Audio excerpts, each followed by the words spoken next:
এখন যখন আমি আমার জীবনে নতুন কিছু করার চেষ্টা করছি, নিজের কেরিয়ার থেকে একটু আলাদা, নিজের একান্ত মনের কথা শুনে, তখনই বেশিরভাগ মানুষ নেগেটিভ কথা বলতে শুরু করেছে।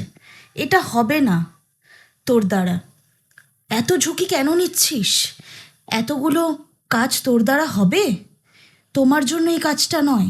এই কথাগুলো শুনতে শুনতে আনন্দ উচ্ছ্বাস নিয়ে আমি যে কাজটা শুরু করতে যাচ্ছিলাম, আমার সেই সমস্ত নেগেটিভ কথাগুলো শুনে খুব হতাশ লাগছে, মনটা একদম ভেঙে যাচ্ছে, কাজটাই বন্ধ করে দিতে ইচ্ছে করছে। কিন্তু সত্যিটা হলো, সব নতুন শুরুই একসময় অন্যদের কাছে ভুল বলে মনে হয়। তাই অন্যের কথায় আমি এখন থেমে যাচ্ছি না। যেই আনন্দ, যেই বিশ্বাস, যেই উচ্ছ্বাস নিয়ে আমি আমার নতুন কাজটা শুরু করেছিলাম, সেটা আমি কারোর কথায় থামিয়ে দেব না, আমি চালিয়ে যাব। কারণ আমার কাজের দায়িত্ব শুধুমাত্র আমারই, অন্য কারোর নয়। Because this dream is mine.